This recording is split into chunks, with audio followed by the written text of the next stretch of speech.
Hi, John. I saw a video about how screw threads enabled a lot of precision in the modern world, and I hope you enjoy it.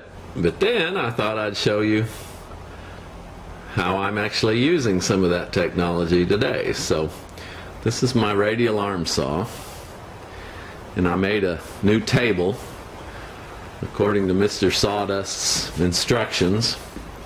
Even embedded strips of metal in these grooves. That's just putty on the end, but somehow it's got a low spot in the middle. So I've decided the best way to fix that is to take this sacrificial skin off. You can see that lighter piece of plywood there. It's just held on with brass screws in case the blade hits it. And so I can change it out. But anyway, take that off, and then this radial arm saw, you can swing the motor shaft down. I've got the blade off it right now. And they used to make a sanding head, and then you just take light cuts and you swing the arm and just bring that back and forth, and of course it'll make the table perfectly parallel to the motion of the arm as you swing it for different miter cut angles and all of that.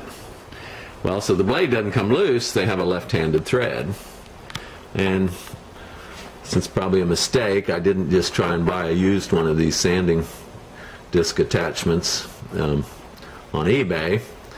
I thought, well, I'll just make one. I've got a lathe, I can cut threads, but internal threads I thought would be too hard. So I found this hydraulic fitting in a mail order, and it's got the mating left-handed threads, and I thought, well, it's got a parallel part. All I have to do is make an aluminum disc, put a hole in it, true it up, and then press that together. So I think I'm already above, including shipping for this, and this 2 pounds of aluminum cost more than I thought it would, but at least it's about the right diameter. But then, as it turned out, the threads on the shaft are a little bit off. Now notice I've got to turn it lefty-loosey to actually install it, but it only goes so far. Well, there's a fix I've learned for that, and that's to put a little abrasive grinding paste on the threads and just work it on, and you can make them fit. Well, I don't really want to be putting that abrasive stuff on that arbor because the nut that holds the blade fits fine, and I'm going to need a way to true the disc when I press these together. So I thought, well, I'll make an arbor on the lathe with two purposes. One is to lap the threads so they fit, and then the other is to really mount that aluminum disc so I can turn it down and make it true enough to do the job and be balanced in that. So here's your grandpa's old lathe, and I've had to clean it up a little bit and change the oil and clean the grime off it, but basically this is the precision lead screw that all of the thread cutting is based on.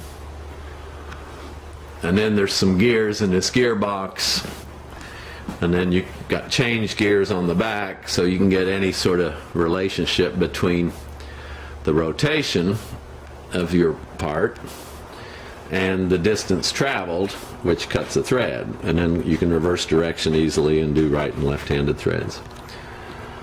So there's the first part of this, all based on this precision screw, and I've got a bar in there that I'm turning down to the outside diameter of the threads, and then I'll start cutting the threads. Well, in order to get the diameters right, I'm using a micrometer, and even though this has a little mechanical digital scale, yeah, you probably can't really see it. I should have been in the other mode.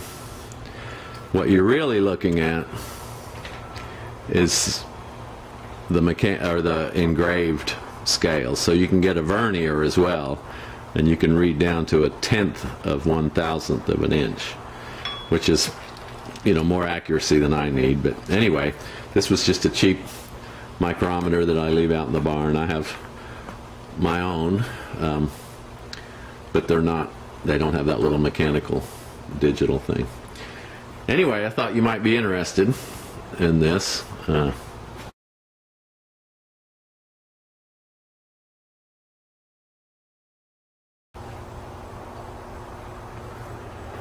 Okay, just to show a little cutting, taking 10/1000ths off. Here's the scales on the handles. I guess I didn't show you that, did I? Let me show you that. All right. So yeah, here's the scales on the handle that takes this angular position of the precision thread to tell you I'm going to take a 10/1000ths cut. And that'll be 20/1000ths off the diameter. So here goes the start the motor. And since I'm not cutting threads, I'm actually using a different drive, a gearbox drive, a very fine cut. And it's turning the handle here. I guess you can't really see that either.